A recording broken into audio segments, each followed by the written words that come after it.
بسم اللہ الرحمن الرحیم. السلام علیکم. یہ آپ کا اپنا ڈیجیٹل پلیٹ فارم ہے. میں طارق متین ہوں. اس ویڈیو میں بات کرتے ہوئے ایک تو ہم بات کریں گے فیصل واوڈا کے انتہائی گٹر قسم کے جھوٹ کی.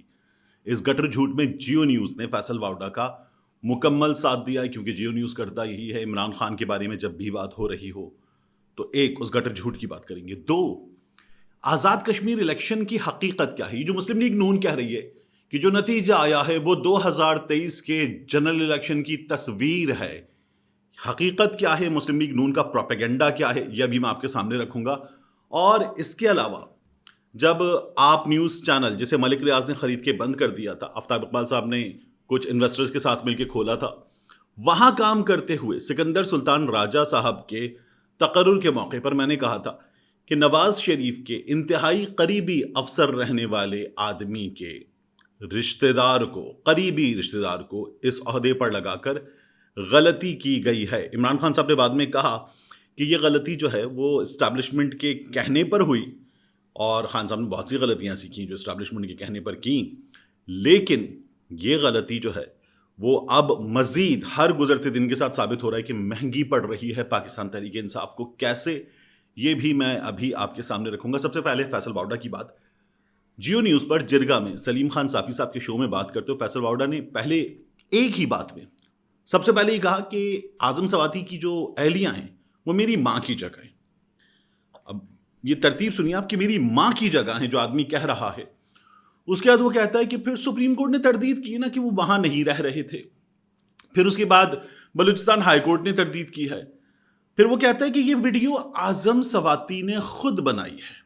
فیصل واوڈا کا کہنا ہے کہ یہ خود بنائی ہے 3 مقاصد کے لیے، مختلف لوگوں کو بدنام کرنے کے لیے.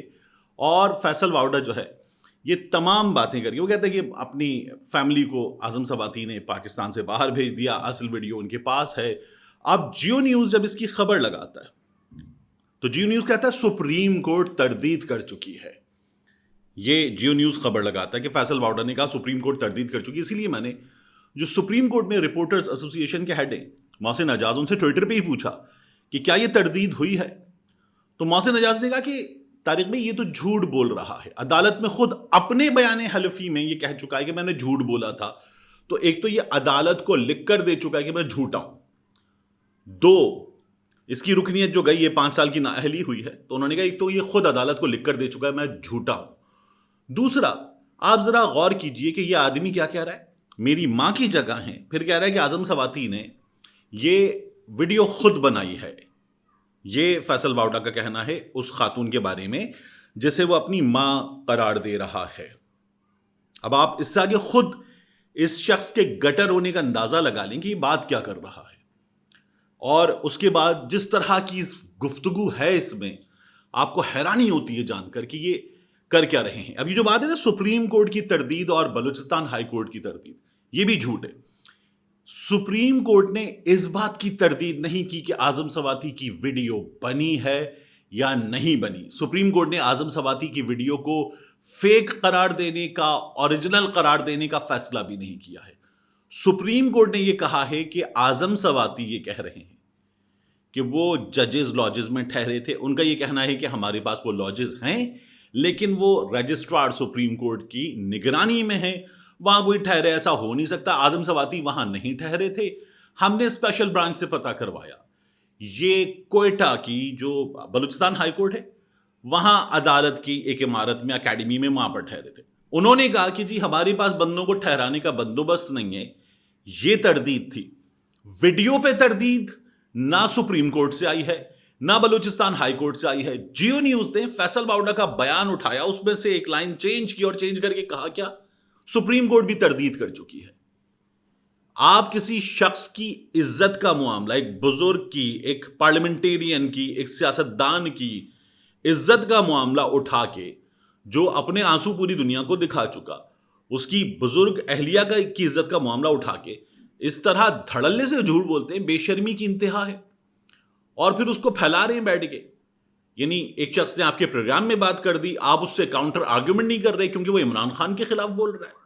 پھر اس کے بعد اس کاؤنٹر آرگیومنٹ کو آپ تھوڑا سا ٹویسٹ دیتے ہیں اور ٹویسٹ دے کے خبر بدل دیتے ہیں اور اس کو لگا دیتے ہیں جیو نیوز پہ. یہ کمال ہے ان لوگوں کا. اور فیصل واوڈا اپنی گفتگو میں جو کہہ رہا ہے وہ بھی کتنا صحیح ہے. یہ اس گفتگو کو سن لیں آپ جا کر ٹویٹر پہ, آپ کو اندازہ ہو جائے گا. میں نے اسے پوسٹ بھی کر دیا ٹویٹر پہ اپنی, کہ یہ شخص کہہ کیا رہا ہے, کر کیا رہا ہے, آپ کو آسانی سے اندازہ ہو جائے گا. اس کے بعد میں آپ کو بتاؤں, یہ جو آزاد کشمیر کا الیکشن ہے, اس الیکشن کے حوالے سے اگر بات کریں تو آپ دیکھیے کہ اس میں کیا ہوا ہے. آزاد کشمیر کے اس الیکشن میں کل نشستیں, یہ کہا جا رہا ہے جی نون لیگ نے کلین سویپ کر دیا. نون لیگ نے کلین سویپ اول تو کیا نہیں ہے. نون لیگ نے برتری حاصل کی ہے صرف ضلع مظفر آباد میں, اور ضلع مظفر آباد میں جو جیت ہوئی ہے تو اس پر دیکھی میری میڈیا مینجمنٹ جیو اور دنیا کے لیے مریم نے کہا تھا, تو انہوں نے کہا پی ٹی آئی کو مظفر آباد میں شکست. یہ ان لوگوں نے ہیڈ لائن لگائی, جیو نے بھی دنیا نے بھی. اور فاتح کون رہا انتخابات کا, اس کو اگر آپ دیکھنا چاہتے ہیں تو آپ کو نظر ہی آئے گا کہ اب تک جو فیصلہ ہے نشستوں کا جو سامنے آ چکا, تو کچھ 74 میں سے 72-73 نشستوں کا فیصلہ آ گیا ہے. تو اس میں سے تقریباً 33-34 جیتی ہیں پاکستان تحریک انصاف نے, نون لیگ نے جیتی ہیں 9 سے 10. 33-34 پاکستان تحریک انصاف نے, نون لیگ نے جیتی ہیں 9 سے 10. کچھ 23 کے قریب پاکستان پیپلز پارٹی نے جیتی ہیں. اس کے علاوہ جو ہے آزاد امیدوار 5 نشستوں پر کامیاب ہوئے ہیں. پوری پکچر بھی سامنے آ جائے گی, لیکن یہ کل اس طرح کی پکچر ہے. اور یہاں ہو یہ رہا ہے, اس طرح کا دعویٰ کیا جا رہا ہے کہ کلین سویپ کر دیا ہے. یہ لندن میں, بلکہ لندن میں بھی نہیں, اب تو یورپ میں کہیں بیٹھے ہوئے باؤجی کو, مریم نواز شریف کو خوش کرنے کے لیے جو ان کے ارد گرد آپ کو نظر آتے ہیں نا, چند چاپلوس قسم کے لوگ, یہ ان کی کارستانی ہے. اور جو سیٹیں کل نون لیگ کی, وہ ان 3 اضلاع میں یہ رہی ہیں کچھ 9-10 کے قریب, اور پاکستان تحریک انصاف کچھ 34 کے قریب. یہ اس پر خوش ہیں کہ ہم نے صفایا کر دیا پاکستان تحریک انصاف کا. پیپلز پارٹی نے گیم کی, البتہ جو مظفر آباد میں ہوا ہے اس میں پھر وہی غلطیاں ہوئی ہیں کہ پاکستان تحریک انصاف کے دھڑے آپس میں ٹکرائے ہیں. ابھی بہت بڑی چیز ہے پاکستان تحریک انصاف کو اس کو سارٹ آؤٹ کرنا ہوگا, ورنہ یہ اتنی آسانی سے ختم ہونے والا نہیں ہے. اس کے علاوہ میں آپ کو مزید جو چیز بتانا چاہتا ہوں وہ بڑی دلچسپ. الیکشن کمیشن آف پاکستان نے جو پی ٹی آئی کا صوبائی اسمبلی کی تحلیل کا فیصلہ ہے اس پر رد عمل دیا ہے. اول تو یہ رد عمل دینا الیکشن کمیشن آف پاکستان کا کام نہیں ہے, یہ سیاسی معاملہ ہے, سیاست دانوں کے درمیان ہے. لیکن الیکشن کمیشن آف پاکستان نے رد عمل دیا ہے اور کہا کہ صوبائی اسمبلی تحلیل ہونے پر قومی نہیں متعلقہ صوبائی اسمبلی کا الیکشن ہوگا. یعنی جو نون لیگ کہہ رہی ہے, جو رانا ثناء اللہ کہہ رہا ہے, جو شاہد خاقان عباسی کہہ رہے ہیں, جو دیگر لوگ کہہ رہے ہیں, آپ کہہ رہے ہیں, وہ بات الیکشن ہوگا. جتنی بھی ارکان مستعفی ہوں گے 60 روز میں ضمنی الیکشن کرا دیں گے. یہ وہ لوگ ہیں جن کو سپریم کورٹ کہتی ہے ٹریسیبل بیلٹ لاؤ سینٹ کے الیکشن میں, اور یہ پورا دن رکھ کے بیٹھ کے آخر میں کہتے ہیں وقت نہیں ہے. یہ گھنٹوں کا کام تھا, یہ کہتے ہیں وقت نہیں ہے. سپریم کورٹ نے بھی فیصلہ اول لیٹ کیا تھا. پھر کہتے ہیں ایک ہی سال میں ضمنی اور عام انتخابات کرانا مشکل ہے مگر قانون کے پابند ہیں. یہ کیا کہہ رہے ہیں, ہم قانون کے پابند ہیں. ان لوگوں سے سپریم کورٹ نے پوچھا تھا الیکشن کب کرا سکتے ہو, تو انہوں نے سپریم کورٹ کو کہا 7-8 ماہ میں. وہاں چیف جسٹس صاحب کو بھی چاہیے تھا کہ ان سے پوچھتے کیوں, آپ کا تو کام ہے, آپ 90 روز میں انتخابات کرانے کے پابند ہیں, کس چکر میں آپ 7-8 مہینے مانگ رہے ہیں, 8-9 مہینے مانگ رہے ہیں. لیکن انہوں نے وہاں یہ کہا ان سے ان کی آئینی ذمہ داری پوری نہیں ہو رہی اور یہ سکون سے بیٹھے ہوئے ہیں. پھر انہوں نے کہا پنجاب خیبر پختونخوا اسمبلی کے دوبارہ الیکشن پر 22.5 ارب روپے خرچ ہوں گے.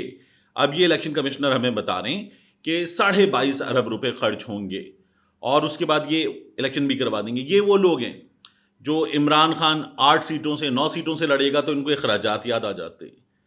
یہ جب ٹکڑوں میں مسلسل ہوتا رہے گا, ایک ساتھ باقاعدہ استعفے منظور ہو جائیں گے تو انہیں قانون یاد نہیں آئے گا. قاسم سوری استعفے منظور کر کے چلا گیا, راجہ پرویز اشرف رکھ کے بیٹھ گئے تو انہوں نے کہا جی قانونی ہے. تو یہ پورا مل کر کھیلنے والا سین ہے. اس میں سیاسی اور غیر سیاسی طاقتیں ایک ساتھ ہیں. اگر عمران خان کے پاس طاقت ہے تو ان سے بڑی طاقت ہے عوام کی طاقت ہے. اس لیے یہ پریشانی ہے, اور یہ پریشانی ایسے کم نہیں ہوگی, ملک کے مسائل ایسے کم نہیں ہوں گے. آپ کو آگے بڑھنا ہے تو پھر آپ کو الیکشن کی طرف بڑھنا ہوگا, وگرنہ یہ صورتحال یوں ہی رہے گی. یہ پاکستان تحریک انصاف اب پھیلائے گی اپنے اس مہم کو, اس کیمپین کو, اور پھیلا کر مختلف صوبوں میں بھی لے کر جائے گی. تو پاکستان تحریک انصاف جو ہے وہ انتخابات کے لیے پریشر بڑھائے گی, ڈالر آج بھی مہنگا ہوا ہے، ڈالر مہنگا ہو رہا ہے، ڈار صاحب ناکام ہو چکے ہیں، اور یہ ناکامی پاکستان اس کی قیمت ادا کر رہا ہے. مسلم لیگ نون اس کی قیمت ادا کرے گی اگر انتخابات منصفانہ ہوئے، لیکن اگر منصفانہ نہیں ہوئے تو پھر دوبارہ پاکستان اس کی قیمت ادا کرے گا. ملتے ہیں انشاءاللہ آپ سے اگلی ویڈیو.